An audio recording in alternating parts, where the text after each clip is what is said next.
Amis Lidomaniacs, bonjour et bienvenue dans cette nouvelle vidéo. Aujourd'hui, les règles du match du siècle. Un jeu de Paolo Mori, illustré par Atelier 198, édité par Gigamic et Deep Print Games, pour 2 joueurs de 10 ans et plus, et des parties de 40 minutes environ.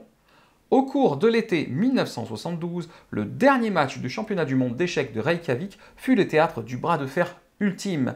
Déterminé à mettre fin aux 24 années de dominance soviétique au championnat du monde, l'Américain Bobby Fischer défiait le Soviétique Boris Spassky, tenant du titre. Décrit par les médias comme l'événement sportif le plus important de la guerre froide, le monde a vu se dérouler un affrontement sans pareil dans lequel les tensions politiques et le haut niveau sportif des joueurs ont autant contribué que les sensibilités des acteurs impliqués. Donnez vie à cette confrontation incomparable en incarnant Spassky et Fischer. Avec vos pioches asymétriques, jouez des cartes uniques et simulez plusieurs parties d'échecs rapides et tendues. Le premier à atteindre 6 points remportera le titre et deviendra une légende des échecs. Il y a de plus en plus de jeux spécialement conçus pour jouer en duo. Certains jeux, qui se jouent à 3 au minimum, connaissent des éditions spéciales de joueurs, et d'autres jeux, comme celui-ci, sont des créations originales. Il n'est pas forcément aisé d'imaginer une mécanique uniquement pour jouer à 2, qui fonctionne bien. Ici, nous avons un thème qui se prête a priori à l'exercice, à savoir les échecs. Tout le risque avec ce thème est qu'il ne faut pas se retrouver avec un jeu trop proche des échecs, et qu'en même temps, il faut être fidèle à l'esprit de ce jeu joué par des millions de personnes à travers le monde. Il faut de plus être capable d'attirer aussi bien des joueurs d'échecs que des novices en la matière. Je vais vous expliquer le fonctionnement du jeu, puis venir répondre à toutes les questions que vous pourriez vous poser juste après. Pour commencer la mise en place, placez le plateau au centre de la table, le côté rouge en face de celui qui jouera Spassky et le côté bleu en face de celui qui jouera Fischer. Placez le marqueur avantage sur l'emplacement neutre au centre de la piste avantage. Chaque joueur prend l'ensemble des éléments à sa couleur. 8 pions à positionner à côté du plateau pour former la réserve. Un roi à placer sur le rond à votre couleur sur la piste match. Un marqueur d'état à mettre sur la case claire de départ de la piste d'endurance mentale. 16 cartes dont le verso est à votre couleur à mélanger et placer face cachée à côté du plateau. Une aide de jeu à votre couleur également à positionner là aussi à proximité du plateau. Spassky reçoit en plus la dame blanche qui indique qu'il jouera les blancs et commencera lors de la première partie. Il reste à chacun à obtenir des cartes et des pions en fonction de sa position sur la piste d'endurance mentale, c'est-à-dire 2 pions et 6 cartes pour Spassky et 2 pions et 7 cartes pour Fischer. Avant le début du match, chaque joueur peut, une seule fois, choisir de défausser face visible autant de cartes de sa main qu'il le souhaite, puis en piocher le même nombre et les ajouter à sa main. Dans le match du siècle, vous reproduisez le dernier match du championnat du monde d'échecs de 1972 entre Bobby Fischer et le champion en titre Boris Spassky. Comme dans un vrai match d'échecs, vous jouez plusieurs parties. Le premier joueur à gagner 6 parties remporte le match. Un match va donc durer entre 6 et 11 parties. Chacune de ces parties comprend jusqu'à 4 échanges où chacun des joueurs devra jouer une carte de sa main pour essayer de prendre l'avantage.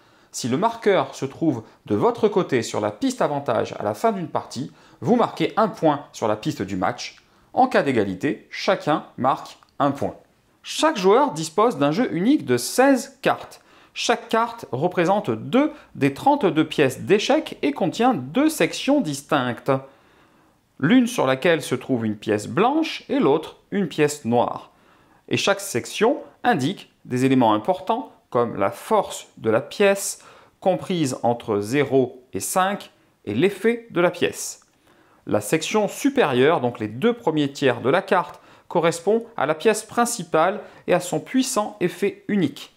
La section inférieure, le dernier tiers de la carte, présente un pion à l'envers de la couleur opposée, sachant que tous les pions possèdent une force de 1 et partagent un même effet moins puissant. Lors d'un match, les adversaires joueront leur partie avec les blancs ou les noirs à tour de rôle. Pour la première partie, les blancs reviennent à Spassky et Fischer joue les noirs. Et pour la partie suivante, c'est à Fischer de jouer les blancs et à Spassky de prendre les noirs et ainsi de suite. Sur les cartes que vous tenez et jouez, les pièces de la couleur que vous contrôlez actuellement doivent être placées à l'endroit. Pour la première partie jouée avec Spassky, toutes les cartes devront être donc regardées dans le sens des blancs.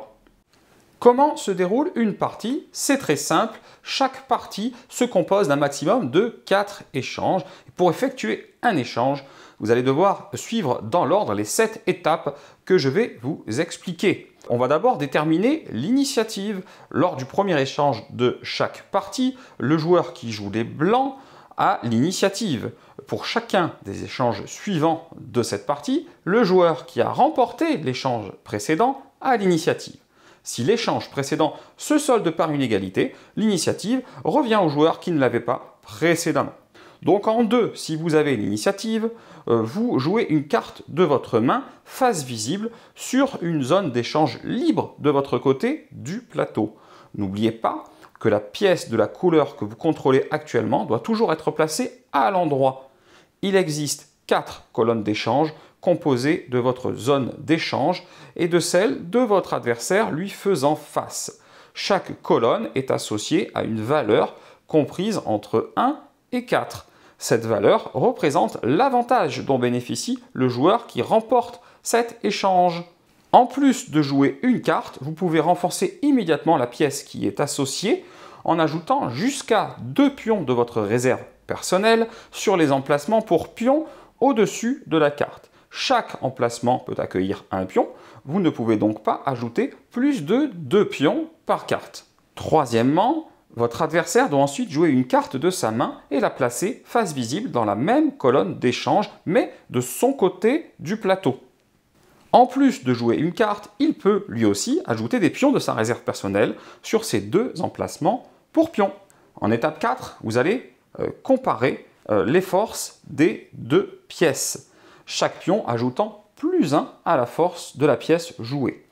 Si les forces totales des 2 pièces sont différentes, c'est le cas ici puisque on a 6 pour Spassky et 3 pour Fischer, à ce moment-là, on poursuit à l'étape 5. Si les forces sont égales, on passera directement à l'étape 7 parce qu'à ce moment-là, aucun effet ne sera déclenché et aucun avantage ne sera attribué. Donc à l'étape 5, le joueur disposant de la force la plus faible peut appliquer l'effet de sa pièce. Ce n'est pas une obligation, il choisit d'appliquer ou non l'effet. Si vous avez joué une carte avec un pion à l'endroit, à ce moment-là, ça sera seulement l'effet juste à côté du pion qui sera appliqué. Si vous avez joué une carte avec une autre pièce que le pion à l'endroit, c'est le cas des 2 joueurs ici, et c'est donc le cas pour le coup de Fischer qui a joué un fou, à ce moment-là, Fischer, dans ce cas de figure, aura la possibilité d'appliquer l'effet qui est dans l'encadré juste en dessous de son fou. Celui qui remporte l'échange en étape 6, il prendra l'avantage sans appliquer l'effet de sa pièce, à moins évidemment que l'effet déclenché par la pièce du perdant n'indique le contraire. Le gagnant prend cet avantage indiqué au centre de la colonne d'échange entre les 2 cartes jouées et déplace le marqueur avantage vers son côté sur la piste avantage d'autant d'emplacements. Si je vais au bout des choses et si j'applique l'effet qu'aurait dû potentiellement appliquer Fischer dans mon exemple, c'est un effet qui aurait enlevé de l'endurance mentale à Spassky à raison d'une case d'endurance mentale par échange non résolu. Ici, il y a 3 échanges non résolus, donc 3 cases vers la droite. Mais c'est un effet qui aurait également donné de l'avantage supplémentaire à Spassky pour les mêmes conditions, c'est-à-dire 1 d'avantage par échange non résolu, donc encore ici 3. Attention toutefois, pour le joueur qui gagnerait l'avantage de valeur 4, il y est associé également un malus de 1 en endurance mentale, donc vous déplacez à ce moment-là votre pion sur la piste d'endurance mentale d'un cran vers la gauche, et ce, même si l'effet de carte de votre adversaire vous prive des 4 points d'avantage. Donc on a déterminé l'initiative, on a chacun joué une carte, celui qui avait l'initiative, puis l'autre, on a comparé les forces, on a appliqué ou non l'effet pour le perdant, on a gagné ou non l'avantage pour le gagnant si jamais. Maintenant, en 7, on va vérifier si la partie en cours est terminée. Donc, à moins que l'effet déclenché par la pièce du perdant n'indique le contraire, les cartes et pions joués restent là où ils sont jusqu'à la fin de la partie. Et on va vérifier si la partie est terminée. Pour ça, on va faire la somme des avantages indiqués dans les colonnes d'échange qui ne contiennent aucune carte, donc les échanges non résolus. Donc ici, on aurait 7 pour cette somme. Et on va regarder si la somme est inférieure à l'avantage déjà gagné par un joueur sur la piste avantage. Donc ici, nous avons Spassky qui a gagné 6. Ça veut dire que potentiellement, la partie continue, car si Fischer gagne tous les autres avantages, il peut encore gagner la partie. Donc dans ce cas de figure, la partie continue. Si on avait eu, par exemple, seulement 5 d'avantages restants, à ce moment-là, la partie se serait arrêtée. Évidemment, la partie ne s'arrête pas si la possibilité d'un match nul existe également. Donc là, avec 6 pour Spassky, si on avait eu 6 de restants, la partie continuait également. Imaginons que pour la suite de la partie, Spassky remporte encore 1 point. À ce moment-là, il serait à 7 pour 6 restants. Et donc, la partie se termine. Quand la partie se termine, le joueur qui dispose du marqueur avantage de son côté de la piste avantage remporte donc la partie en cours et gagne ainsi 1 point en faisant avancer son roi d'une case vers le centre de la piste du match. Si la partie est nulle après 4 échanges parce que le marqueur avantage se situe sur l'emplacement neutre au centre de la piste avantage, alors chaque joueur fait avancer son roi d'une case. Sachez que vous avez la possibilité également d'abandonner la partie. Donc lorsqu'un joueur doit jouer une carte à son tour, mais ne peut pas ou ne veut pas le faire, il doit abandonner. À ce moment-là, l'autre joueur gagne la partie et fait avancer son roi d'une case. Après la fin d'une partie, vérifiez toujours si l'un des rois a atteint la case centrale sur la piste du match, parce que si c'est le cas, le match prend fin immédiatement. Si ce n'est pas le cas, par contre, à ce moment-là, vous allez commencer une nouvelle partie. Je vous ai déjà montré en vous expliquant le tour de jeu comment fonctionnait un petit peu l'endurance mentale. Donc chaque joueur dispose d'une piste d'endurance mentale de son côté du plateau et elle sert à indiquer l'évolution de la concentration et de la fatigue tout au long du match. Donc lorsque vous gagnez de l'endurance mentale, vous déplacez votre marqueur d'état d'autant d'emplacements qu'indiqué vers la droite sur votre piste d'endurance mentale, sachant que votre marqueur ne peut pas être déplacé au-delà de l'emplacement le plus à droite de la piste. S'il se trouve sur l'emplacement le plus à droite, eh bien, tout gain d'endurance mentale supplémentaire est ignoré. Évidemment, et ça vous l'avez déjà vu dans mon exemple, lorsque vous perdez de l'endurance mentale, c'est exactement la même chose, mais en allant vers la gauche de la piste. L'élément le plus important de votre endurance mentale, c'est la limite de cartes en main qui est indiquée, qui va être de 5, 6 ou 7 cartes. Tout simplement, lorsque vous dépassez votre limite de cartes en main, parce que vous piochez des cartes supplémentaires ou parce que votre marqueur d'état est déplacé sur un emplacement avec une limite inférieure, vous terminez l'étape à laquelle vous vous trouvez, et puis ensuite, vous défaussez face visible autant de cartes de votre choix, de votre main, que nécessaire pour respecter cette limite. Donc par exemple, ici, peut-être que Spassky aurait dû défausser une carte de sa main. Lorsque vous devez piocher une carte, mais que votre pioche est épuisée, vous formez une nouvelle pioche en mélangeant les cartes de votre défausse, puis vous piochez. Et après avoir pioché, vous perdez immédiatement 1 d'endurance mentale. Si besoin et selon votre limite de cartes en main, vous défaussez ensuite des cartes comme décrit précédemment. Donc faire tourner son jeu, c'est bien pour obtenir des cartes potentiellement qui vous aident dans l'immédiat, mais attention, à chaque fois que vous êtes obligé de reformer une nouvelle pioche pour piocher, vous allez par la suite perdre 1 en endurance mentale. Comment faire pour commencer une nouvelle partie? Celle-ci vient de se terminer, donc dans mon exemple, comment on va faire? On va déjà replacer en 1 le marqueur avantage sur l'emplacement neutre au centre de la piste avantage. On va ensuite défausser l'ensemble des cartes et pions placés sur le plateau. Chacune de ces cartes est placée face visible dans la défausse de son propriétaire. Les pions défaussés retournent quant à eux dans la réserve commune. Troisièmement, défausser face visible autant de cartes de votre main que souhaité. Et donc là, c'est un choix. Vous pouvez, en anticipant la couleur que vous allez jouer par la suite, vouloir défausser un certain nombre de cartes pour en piocher plus. Mais vous savez que si jamais vous créez une nouvelle pioche, vous allez perdre en endurance mentale. En quatrième, vous allez modifier votre état selon l'emplacement de la piste d'endurance mentale occupée par votre marqueur d'état. En effet, à l'exception de votre limite de cartes en main dont je vous ai déjà parlé, tous les autres symboles de votre piste d'endurance ne sont pris en compte que lorsque vous modifiez votre état lors de cette étape 4 du commencement d'une nouvelle partie. Alors, pour modifier votre état, c'est simple, vous allez reconstituer votre main jusqu'à atteindre votre limite. Donc vous allez piocher des cartes et les ajouter à votre main jusqu'à votre limite de cartes en main. Vous pouvez choisir de piocher moins de cartes que le nombre auquel vous avez droit. Donc, dans mon cas de figure, Spassky, que je joue là, techniquement, vu qu'il est tourné vers moi, a droit à 5 cartes. J'en ai 4 en main. Je pourrais choisir ou pas d'en piocher une supplémentaire pour démarrer la partie suivante. Vous allez ensuite prendre des pions supplémentaires. Selon votre emplacement sur la piste, vous aurez droit à 1, 2 ou 3 pions supplémentaires, ou malheureusement parfois 0. Et donc là, c'est le cas de Spassky. Dans mon exemple, il n'a pas droit à des pions supplémentaires. Évidemment, tout ce que je fais là, mon adversaire le fait également. Donc, à l'heure actuelle, nous avons Fischer qui a 5 cartes en main. Il peut donc, lui, en prendre 2 de plus. Et lui, par contre, va recevoir 2 pions supplémentaires. Évidemment, si vous n'avez plus de pions disponibles dans votre réserve, vous ne recevez rien.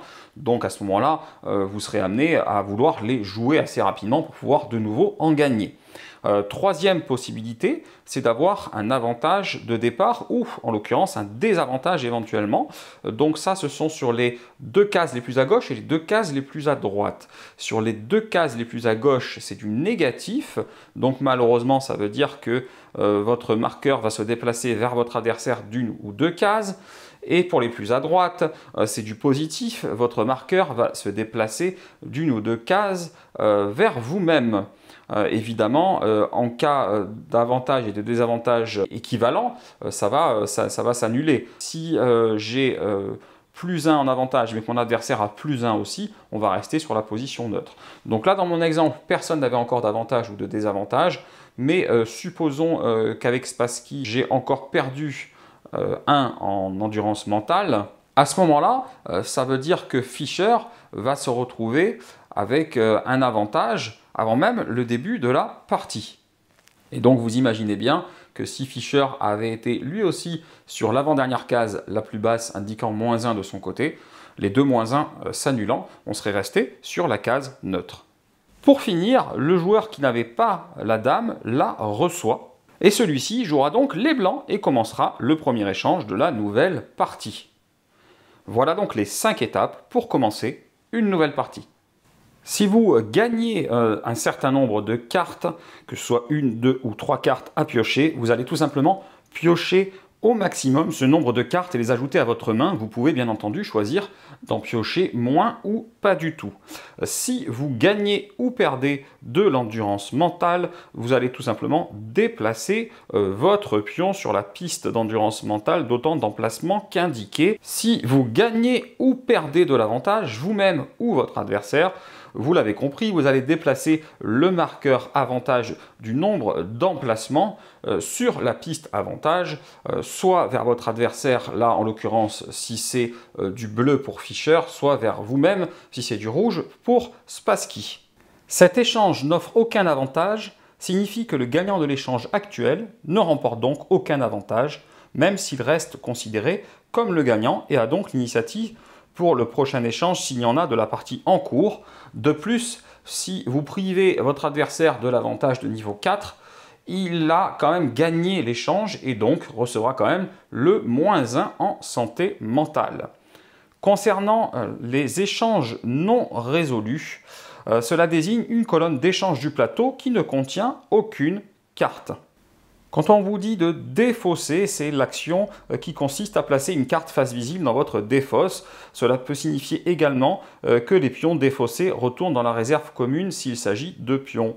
Vous avez aussi certaines cartes qui vous proposent d'abandonner la partie. Ça consiste donc à concéder la victoire de la partie en cours à l'autre joueur et lui permettre ainsi de faire avancer son roi d'une case sur la piste du match. Vous avez certaines cartes qui vont vous dire inversement de piocher, donc ça désigne l'action qui consiste à prendre la première carte de votre pioche pour l'ajouter à votre main. Et c'est toujours une action facultative, vous n'êtes jamais obligé de piocher ou de piocher au maximum de ce que l'on vous autorise. Et vous avez enfin la possibilité d'avoir une action qui vous dit de reconstituer votre main. Cela désigne le fait de piocher des cartes pour les ajouter à votre main jusqu'à atteindre votre limite de cartes en main. Et là encore, vous pouvez décider d'en piocher moins. On va donc jouer comme cela, de partie en partie, jusqu'à ce que le roi d'un joueur atteigne la case centrale sur la piste du match. Ce joueur gagnera donc le match à ce moment-là, car il aura réussi à obtenir les 6 points requis. Si les rois des deux joueurs atteignent la case centrale en même temps, à ce moment-là, Boris Spassky remporte le match et conserve son titre de champion du monde d'échecs. En effet, dans un vrai match de championnat, c'est 12 points qui auraient suffi à Spassky défendant du titre, tandis que Fischer aurait eu besoin d'au moins 12 points et demi pour l'emporter. Au niveau du matériel, je n'aurai aucun reproche à faire à ce jeu, bien au contraire. On a d'abord une boîte de petite taille qui est parfaite pour accueillir l'ensemble des éléments, un plateau qui se plie en 4 mais qui semble de bonne qualité pour durer dans le temps et des cartes grand format, belles et agréables à manipuler avec comme petit plus des photos et anecdotes historiques. Le seul bémol les concernant étant leur taille qui vous obligera, si vous voulez les protéger, à investir car elle n'est pas standard. Les différentes pièces d'échecs sont superbes et participent grandement à l'immersion dans le thème. Elles se rangent facilement dans le sac sobre et pratique prévu à cet effet. Si on termine par le fait que le livret de règles est très bien écrit, vous comprendrez que c'est un sans faute ou presque pour le matériel. Arriver à simuler une partie d'échecs tout en étant dans un jeu totalement original mais pour autant hautement stratégique était le gros défi du jeu. Clairement, il est réussi. Il vous faudra toujours avoir plusieurs coups d'avance et réfléchir sur plusieurs échanges, voire plusieurs parties. Bien entendu, à la différence des échecs et comme dans tout jeu de société, il y aura une part de chance liée au tirage des cartes. Toutefois, elle n'est pas trop importante et elle est gérable. C'est d'ailleurs ce tirage de cartes qui assurera en réalité une partie de la rejouabilité du jeu en vous proposant des matchs toujours différents. Le système d'effets qui ne s'applique qu'en cas de défaite et d'initiative remportée par le vainqueur de l'échange crée une dynamique extrêmement intéressante et rend le jeu stratégique à souhait. La possibilité d'abandonner une partie est non négligeable également. Les cartes qui se jouent côté blanc ou côté noir amènent des décisions cruciales et doivent être sélectionnées avec la plus grande attention. Arriver à gérer correctement son endurance mentale pourra faire basculer le match, sachant que de celle-ci dépendent votre main de cartes ainsi que le nombre de pions à votre disposition et éventuellement la possibilité de prendre l'avantage dès le début de la partie. Au plus vous avez de cartes en main, au plus vous avez de possibilités, et avoir toujours des pions à disposition pour pouvoir les jouer à bon escient peut vous sauver de bien des situations. Quant à avoir un avantage avant même le premier échange, c'est une position très enviable. Beaucoup de paramètres à gérer, de l'attention permanente et des parties souvent épiques, c'est ce que vous promet le match du siècle. C'est pour moi l'un des tout meilleurs jeux duo auxquels j'ai joué. Voilà, comme d'habitude, si cette vidéo vous a plu, vous n'hésitez pas. Vous mettez un petit pouce vers le haut, ça fait toujours plaisir. Et puis vous cliquez là, en bas à gauche, pour vous abonner à la chaîne si ce n'est pas déjà fait. Et chers amis ludomaniaques, je vous dis à très bientôt pour une prochaine vidéo.